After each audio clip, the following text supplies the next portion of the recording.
Captain Jack Miller straightened his uniform and took a deep breath. The metal doors in front of him stood 3 times taller than any human door. They were covered in strange symbols that the translation software in his earpiece identified as the 17 official languages of the Galactic Alliance. "Are you ready, sir?" Lieutenant Lisa Brown stood beside him, her fingers nervously adjusting the digital tablet in her hands. "As ready as I'll ever be, Lieutenant," Jack said. He tried to sound confident, but his stomach felt like it was full of butterflies.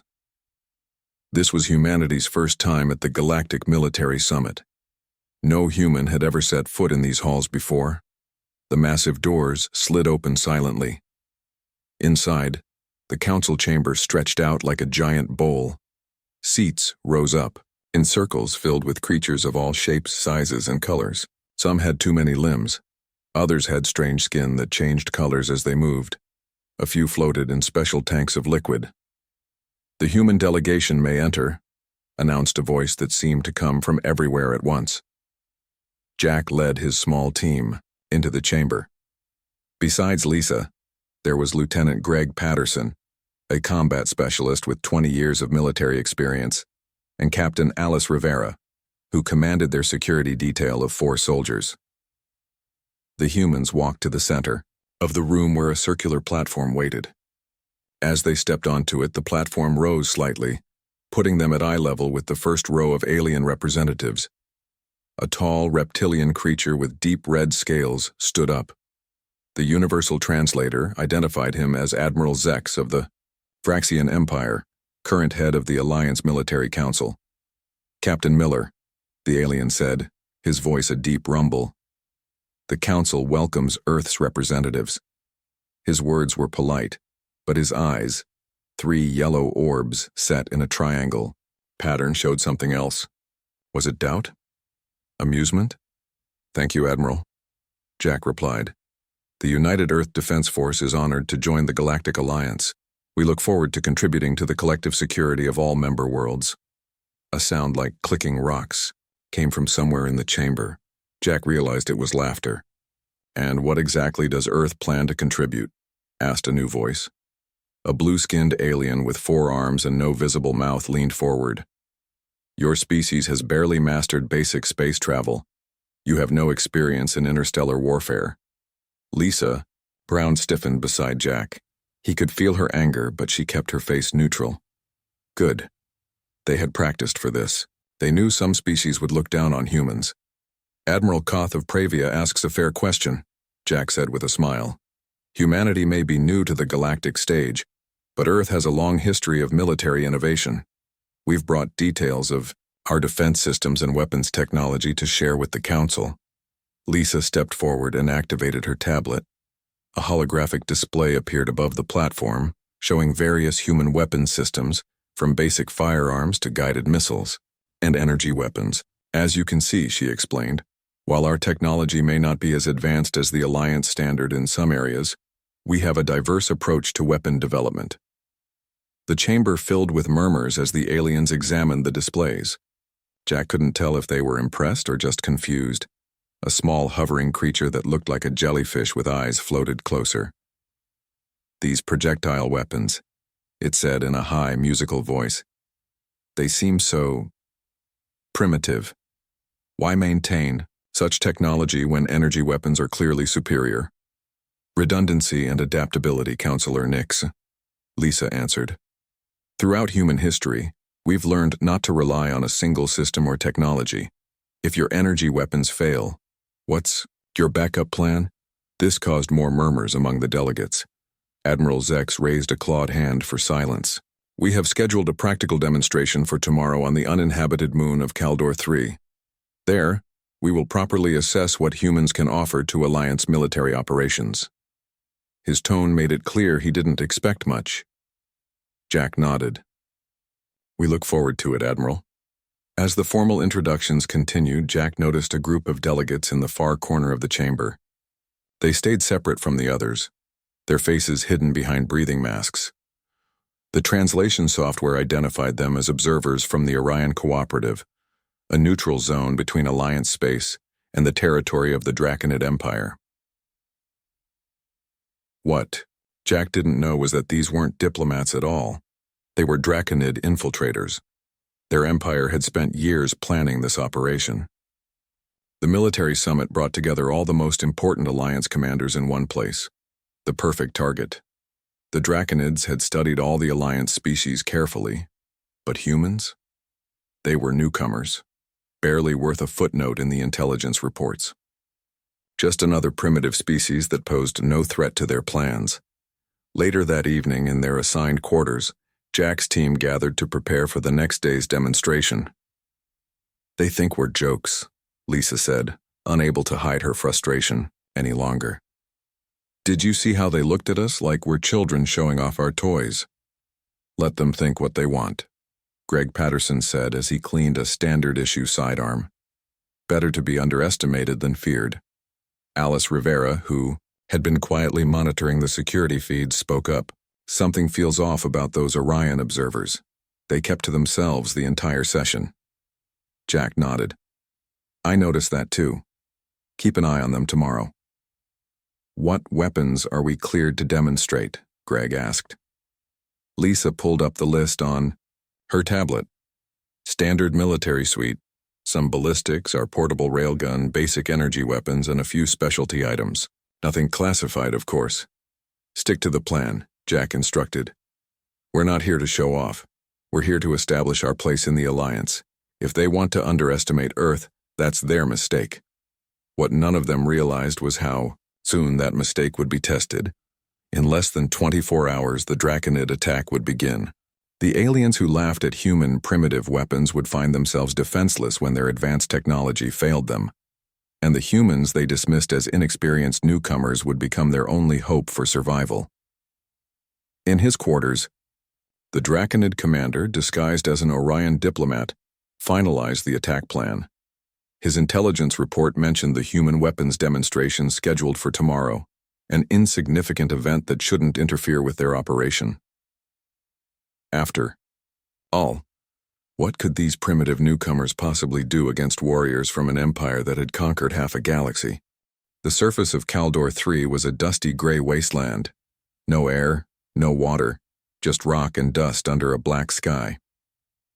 Perfect for weapons testing, Jack thought as he supervised his team setting up the demonstration area. Lisa arranged the weapons on display tables while Greg checked each one carefully. They had brought examples of Earth's military technology, from simple firearms to their newest energy rifles. Nothing top secret, but enough to show what humans could do. "Final checks complete, Captain," Lisa reported. She looked nervous but determined. Jack nodded. "Remember, we're not here to impress them with raw power. We're showing versatility and adaptability." The Alliance delegates arrived in a fleet of transport ships. They wore special suits to protect them from the airless environment. The humans wore standard Earth spacesuits, modified with Alliance communication systems.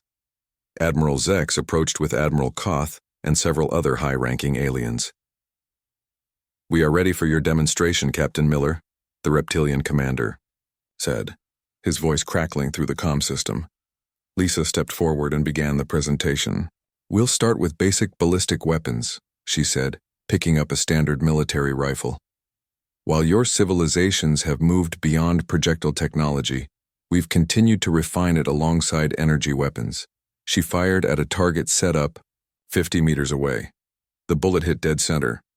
A few delegates murmured, but most seemed unimpressed. "Primitive kinetic weapons," Admiral Koth said through the translator. "Effective but outdated. Why maintain such technology when energy weapons are clearly superior?" Jack smiled behind his helmet visor. "Redundancy, Admiral. If your energy weapon fails, what's your backup?" Lisa continued the demonstration, showing progressively more advanced weapons. She explained each one's purpose and advantages. Most delegates watched politely, but Jack could tell they were just being diplomatic.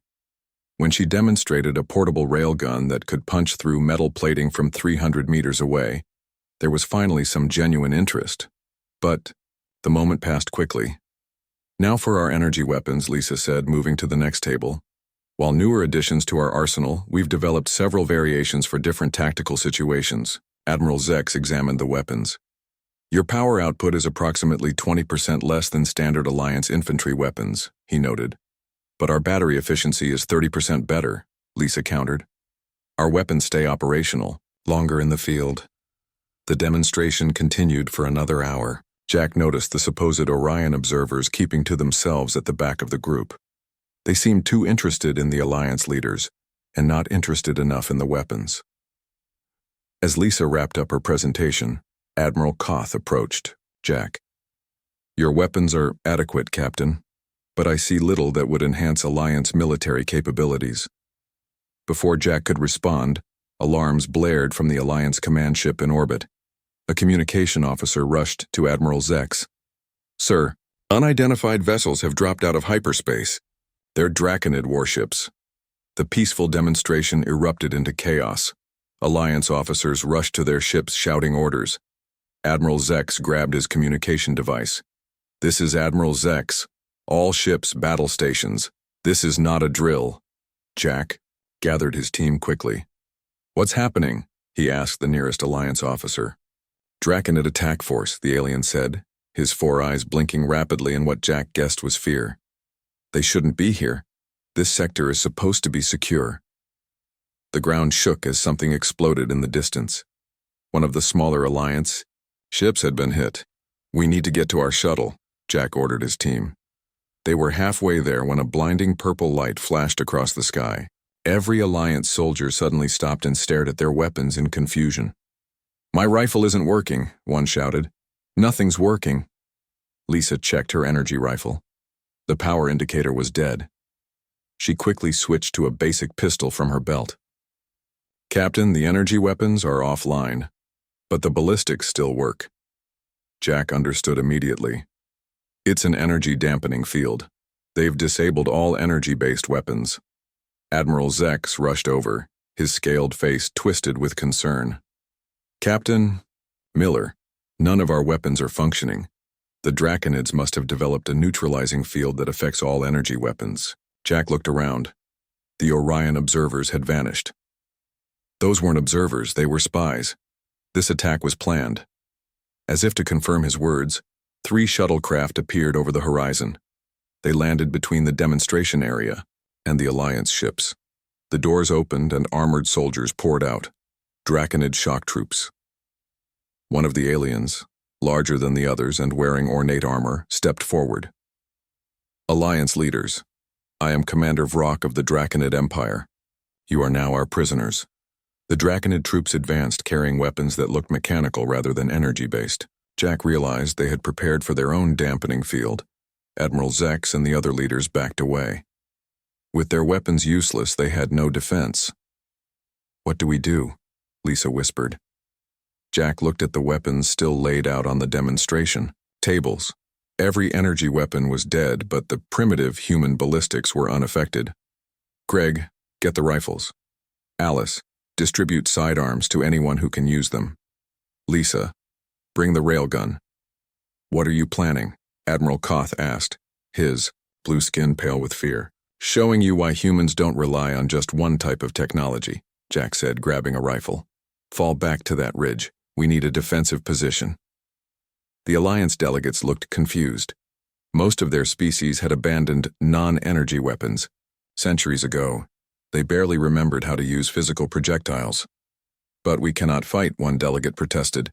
The dampening field doesn't affect these, Jack said, holding up his rifle. Sometimes old technology is exactly what you need. The Draconid forces were getting closer. Commander Vrock looked confident, expecting no resistance. His intelligence had told him that all Alliance species relied exclusively on energy weapons. The dampening field should have left them defenseless. What the Draconids didn't know was that humans had brought something different to the Alliance. Jack turned to the stunned alien leaders. Admiral Zex, get your people to safety. We'll hold them off. With just 4 humans and a handful of primitive weapons? Admiral Koth asked in disbelief. Jack chambered a round in his rifle. Watch and learn, Admiral. This is why humans still teach hand-to-hand combat and ballistic weapons training. Sometimes technology fails. Greg handed out weapons to the human security team. Alice helped position everyone on the ridge. Lisa set up the railgun and took aim at the lead Draconid transport. "Ready when you are, Captain." The Draconids were walking forward in formation, not even bothering to take cover. They expected no resistance. Jack raised his hand, then dropped it. "Fire!"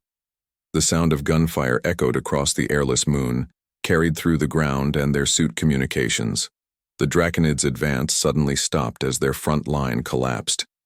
For the first time that day, Jack saw genuine surprise and respect in Admiral Zex's alien eyes. The Draconid soldiers scrambled for cover as bullets rained down on their position. They had expected helpless victims, not organized resistance. Commander Vrock shouted orders, and his troops began to return fire with their mechanical weapons. Jack and his small team kept up a steady stream of fire from the ridge. Lisa's railgun had disabled one of the Draconid transports, trapping the soldiers who had been inside. "We can't hold them forever," Greg said as he reloaded his rifle. "We're outnumbered at least 10-1. Jack nodded. "We just need to buy time for the Alliance ships to get their backup systems online." He turned to Admiral Zex, who was watching the humans with new respect. "How long until your ships can get power back?" "The dampening field affects all our systems," the reptilian admiral replied. "Even if we could get to the ships, they would be useless." Jack frowned. This was worse than he thought. "What about communications? Can we call for help?" Admiral Koth shook his head. "All our communication technology is energy-based. The field blocks everything." A group of Draconid soldiers tried to advance up the right side of the ridge. Alice spotted them and directed fire their way, forcing them back. "We need a plan B," Jack said, thinking quickly. "Lisa, do we still have those emergency flares in the supply kit?" Lisa nodded. "Yes, sir. Chemical-based. Should work even with the dampening field." "Good. We'll use them to signal our shuttle pilot. If we can get aboard, we might be able to break through the Draconid line and reach high orbit. Mechanical systems should still work." Admiral Zex looked surprised. "Your shuttle has mechanical backup systems?" "Of course," Jack replied. "Humans never rely on just one system. Redundancy saves lives." While they talked, the Draconids regrouped. They were moving more cautiously now, using the rocky terrain for cover. Jack realized they were preparing for a coordinated attack from multiple directions. "They're flanking us," Greg warned, pointing to movement on both sides.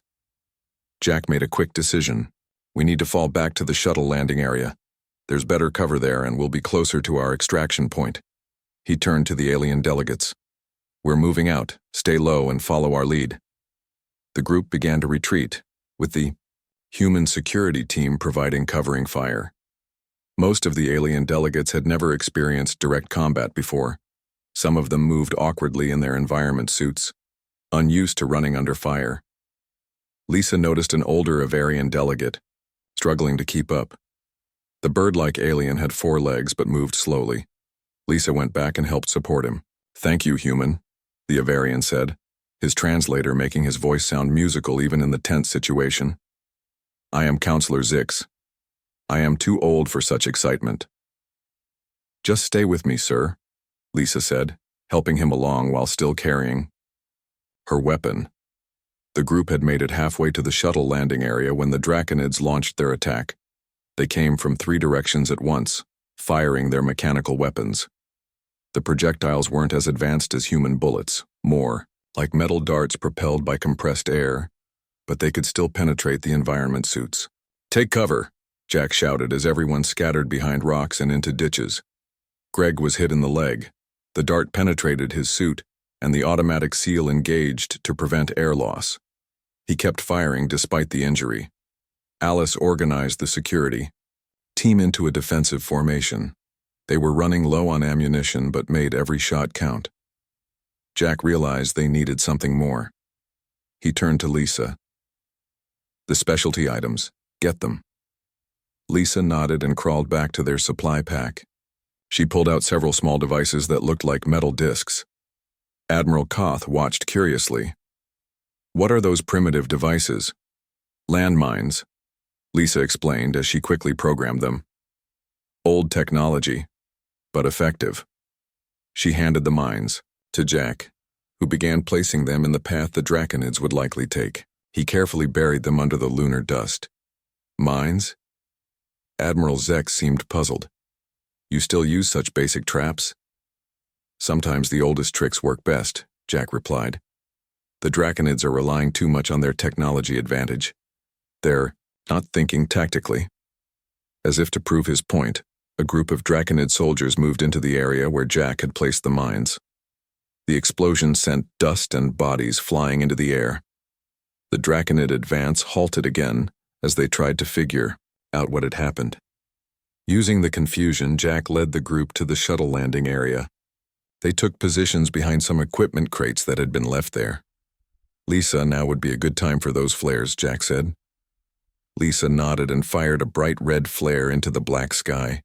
It burned brightly, visible for kilometers in any direction. The human shuttle was hidden in a crater about a kilometer away. The pilot would see the flare and know they needed extraction. While they waited, the Draconids regrouped again. This time, they sent out scouts to check for more traps before advancing. They were learning, adapting to the human tactics. They're being more careful now, Greg observed, wincing from his leg wound.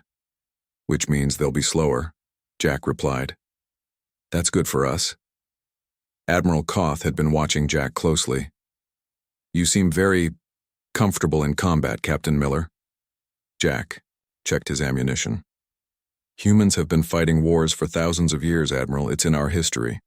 But your species is so young, Admiral Zex said. You've only had space travel for a few centuries. We weren't fighting in space, Jack explained. We were fighting each other. Earth has a long history of warfare. This seemed to shock the alien leaders. Before they could discuss it further, Alice called out from her position, Captain, shuttle incoming. They looked up to see their shuttle rising over the horizon. It was flying low and fast, using the terrain for cover. At the same time, Commander Vrock appeared on a ridge above them. He was carrying a larger weapon than his soldiers, something that looked like a primitive cannon. He's got a mass driver, Lisa shouted. He's going to take out our shuttle. Without hesitation, Jack raised his rifle and fired. At this distance, hitting a target was nearly impossible, but Jack had trained for years. The shot struck Vrock's weapon, knocking it off target. His blast went wide, missing the shuttle. The shuttle swooped in, its landing gear extending. It touched, down behind their position, the entry ramp already lowering. Everyone on board, Jack ordered. As the aliens rushed toward the shuttle, the Draconids launched another attack. Alice and her security team provided covering fire while the delegates boarded. Counselor Zick stumbled again. This time, Greg caught him, supporting the elderly alien despite his own injury. You're injured, Zix observed. So are you, sir, Greg replied with a grim smile. But we're both getting out of here alive. Once everyone was aboard, Jack ordered the pilot to take off. The shuttle rose quickly, accelerating away from the moon's surface. In the cargo hold, the alien delegates looked at the human team with new eyes. These weren't the primitive newcomers they had dismissed earlier. These were warriors who had just saved their lives using weapons and tactics the Alliance had abandoned centuries ago. Admiral Zex approached Jack. It seems we have much to learn from humans after all, Captain Miller. Jack nodded as he checked on Greg's wound. And we have a lot to learn from you, but first let's get everyone to safety. The shuttle accelerated toward the fleet of Alliance ships waiting at the edge of the system. Behind them, on the gray surface of Caldor 3, Commander Vrock watched them escape. The Draconid plan had failed because of one factor they hadn't considered important: human weapons and the warriors who wielded them. The shuttle docked with the Alliance flagship 3 hours later. By then, the Draconid attack had been pushed back by arriving Alliance reinforcements. The dampening field had been neutralized, and normal systems were working again. Jack and his team were invited to the flagship's main conference room. The mood was very different from the previous day. Now the alien leaders looked at the humans with respect and curiosity rather than dismissal. Admiral Zex stood at the head of the table. Thanks to Captain Miller and his team, the Alliance leadership survived what could have been a devastating attack. We owe our lives to these humans.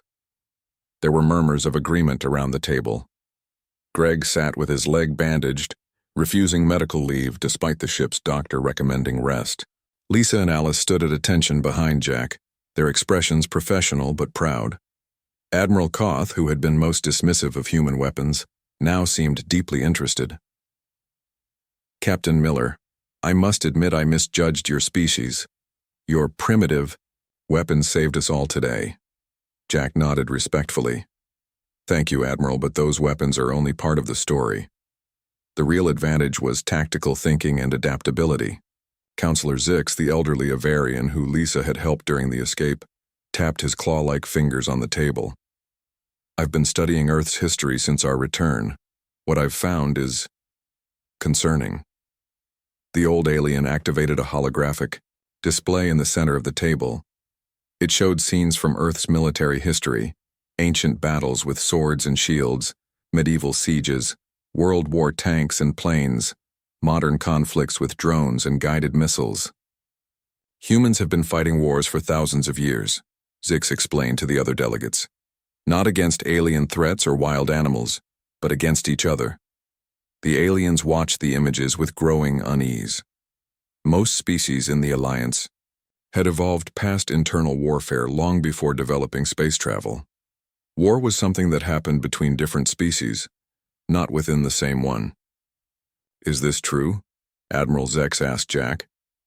Jack nodded slowly. "Yes. Earth has a long history of conflict. Our military technology evolved primarily for use against other humans." "This explains much," Koth said, his forearms crossed over his chest. "Your weapons were not designed for hunting or defense against predators. They were specifically created to kill your own kind." Lisa stepped forward. "With respect, Admiral, that history also gave us an edge today. When the Draconids attacked, we didn't freeze. We adapted because adaptation is part of our military tradition." Admiral Zex seemed troubled. "Show us more about human warfare. We need to understand what we've invited into the Alliance." For the next hour, Jack and his team explained Earth's military history. They showed how weapons had evolved, how tactics had changed over time, and how human warfare had become more sophisticated yet also more deadly. The aliens were particularly disturbed by humanity's concept of asymmetric warfare, how smaller forces could effectively fight against larger, better-equipped enemies through guerrilla tactics, sabotage, and unconventional weapons. "This is why you maintained both energy and projectile weapons," Counselor Zix observed. "Your species never abandons a military technology that might still be useful." "Exactly," Greg said, shifting in his seat to ease his injured leg. "When one system fails, you switch to another. That's basic training for us." Admiral Koth brought up another concern. "What about your hand-to-hand combat abilities? Most Alliance species abandoned physical combat training centuries ago when weapons became more advanced." Alice smiled slightly. "Every human soldier still trains in hand-to-hand combat. If you lose your weapon, you use your hands. If you can't use your hands, you use your head. You never stop fighting." This concept seemed alien to many of the delegates. Their societies had become so dependent on technology that the idea of continuing to fight without it was almost unthinkable. A gray-skinned delegate with 3 eyes spoke up. "In our history archives, there are warnings about species like yours. Persistence predators, they're called. Beings evolve to chase prey until it collapses from exhaustion." Jack nodded. "That's part of our evolutionary history, yes. Humans can't run as fast as many animals, but we can run longer. We evolved to track prey over long distances. Some of those instincts are still with us. Not just the instincts," Lisa added. "The physiology, too. Humans have exceptional endurance compared to many species." The conference room was quiet as the aliens processed this information. Finally, Admiral Zex spoke. "Captain Miller, your team demonstrated exceptional courage today, but I must be honest. What we've learned about humanity is both impressive and disturbing." "I understand," Jack said. "Our history isn't pretty. We've fought countless wars, killed millions of our own kind, but we've also learned from that history." Counselor Zix tapped a control, changing the holographic display to show Earth's peaceful achievements, art, music, medicine, and scientific discoveries. "This is what fascinates me," the old Avarian said. "Despite your violent history, or perhaps because of it, humans have created great beauty and made remarkable progress. You are warriors, yes, but you are more than that." Admiral Koth seemed less convinced. "What concerns me is how quickly humans adapt to combat situations. The Draconids had planned their attack for months, yet your small team countered it in minutes." "That's what humans do," Greg said simply. "We adapt. And that may be what makes your species truly dangerous," Admiral Zex concluded. "Not your weapons themselves, but how you think about using them." Jack looked around the table at the alien faces. Some showed respect, others concern, and a few displayed what he recognized as fear. "We didn't ask to join the Alliance to start wars," Jack said firmly. "Earth wants peace as much as any world, but we'll defend ourselves and our allies when necessary." Admiral Zex nodded slowly. "And today, you did exactly that. The Alliance Council will need to discuss the implications of what we've learned about humans, but for now you have our gratitude." As the meeting ended, Jack wondered what this would mean for Earth's place in the Alliance. The aliens had seen only a small sample of human combat capabilities, yet it had clearly shaken them. On their way back to their quarters, Lisa walked beside him. "They're afraid of us now, aren't they?" Jack considered this. "Not afraid exactly. They're realizing that humans bring something unexpected to the Alliance, something they've forgotten or never had." "Will that help Earth's position or hurt it?" she asked. "I don't know," Jack admitted. "But after today, they'll never underestimate humans again." What neither Jack nor any of the Alliance leaders yet realized was that footage of the humans fighting off the Draconid attack had already been transmitted throughout Alliance space.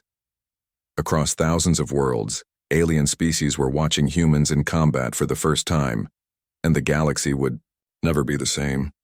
3 months after the Draconid attack, Jack and his team returned to the Galactic Alliance headquarters. This time, their shuttle was given a priority landing slot. Security officers greeted them with formal salutes, a sign of respect that surprised Jack. "Looks like our status has changed," Lisa observed as they walked through the massive corridors. She was right. Alien representatives nodded respectfully as the humans passed. Some even stepped aside, giving them extra space.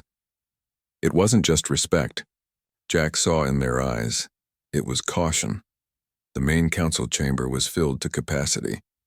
Representatives from all 17 Alliance species were present, along with observers from neutral systems.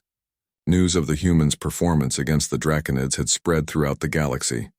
As Jack's team entered, a hush fell over the chamber.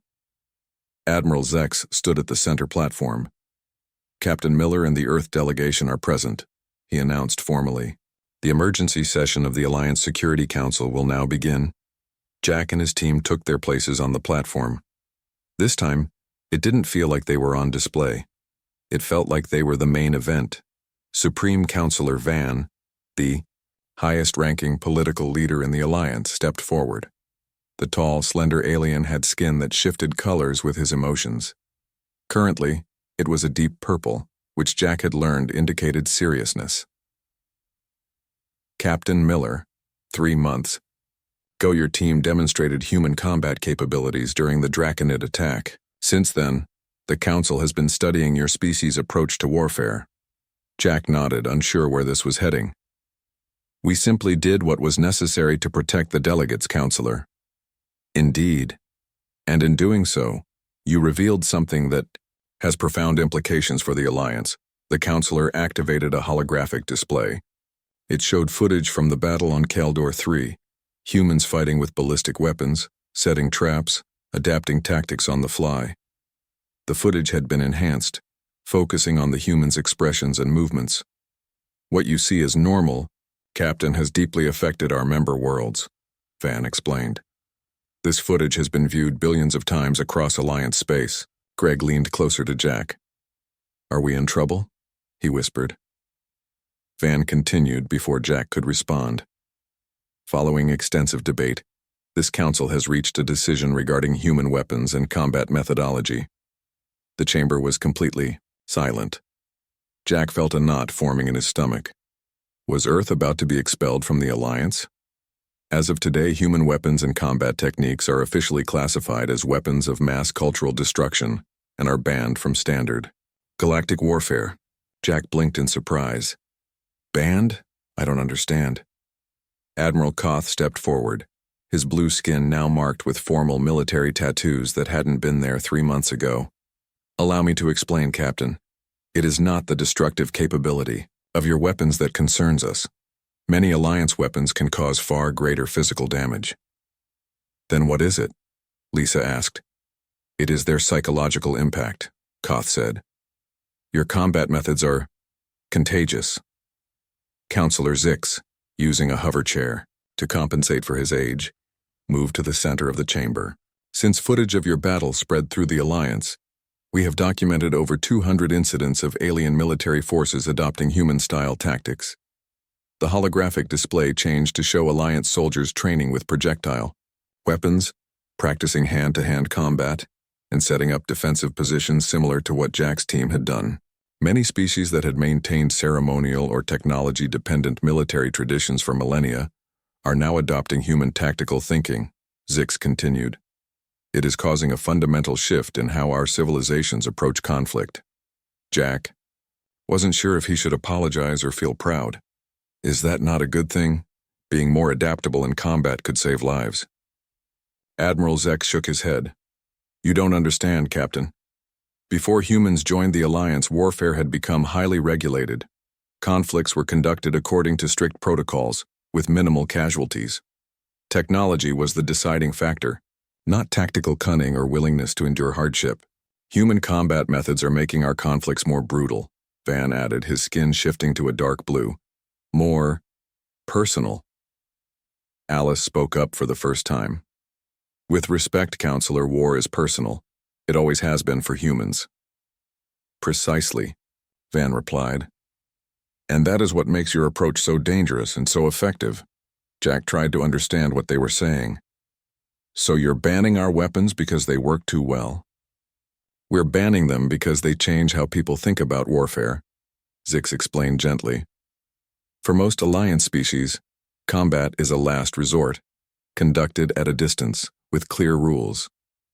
Human combat embraces chaos, adaptation, and personal engagement with the enemy. It awakens something primal that many of our species have spent millennia trying to suppress. Jack looked at his team, then back at the Council. What does this mean for Earth's position in the Alliance? Instead of answering directly, Supreme Counselor Van gestured for Jack to follow him. The counselor led Jack and his team to a smaller chamber adjacent to the main hall. Inside were holograms showing various Alliance worlds and military installations. Captain Miller, the ban on human weapons is public policy, Van said, his voice lower now. But there is another matter we wish to discuss in private. Admiral Zex joined them, along with a few senior military leaders. The Draconid Empire has taken notice of humanity, he said. Their failed attack has only increased their interest in Earth and human military capabilities. Are we in danger? Jack asked. All Alliance worlds face threats, Zex replied. But we believe the Draconids now see humans as a primary obstacle to their expansion plans. Van's skin shifted to a deep green. This presents both a challenge and an opportunity. The Council is prepared to offer humanity a unique position within the Alliance. What kind of position? Lisa asked suspiciously. Earth will serve as the Alliance's deterrent force, Van explained. A military branch specifically authorized to employ human weapons and tactics, but only in the most extreme circumstances. Jack began to understand. You're banning our weapons publicly while secretly depending on them. The mere threat of deploying human military forces will become our ultimate diplomatic weapon, Admiral Koth confirmed. Many species now fear human combat capabilities. We can use that fear to prevent conflicts before they begin. Jack wasn't sure how to feel about this arrangement. Does Earth get a say in this decision? Your government representatives have already been briefed, Zex said. They found the arrangement acceptable. As they left the council headquarters later that day, Jack and his team walked in silence. Finally, Greg spoke up. "So our weapons are too scary to use except when they really need us to use them." "Pretty much," Jack said with a sigh. Lisa looked out at the alien city stretching before them. "What do you think this means for humanity's future in the galaxy?" Jack watched as alien civilians gave their group a wide berth on the walkway. "I think we've become the monsters under the bed, the thing parents scare their children with. Be good or the humans will get you." "Is that a bad thing?" Alice asked. "Fear can prevent a lot of violence." Jack didn't answer immediately. He thought about Earth's violent history and all the lessons learned through centuries of warfare. Perhaps this was humanity's strange gift to the galaxy, not technology or art or philosophy, but the harsh wisdom earned through conflict. "I don't know," he finally said. "But I do know one thing. The galaxy will never look at humans the same way again." Behind them, the massive Alliance headquarters gleamed in the alien sunlight. Inside those walls, the Council was already planning how to use the galaxy's newest and most controversial weapon, human warriors and their banned weapons of war.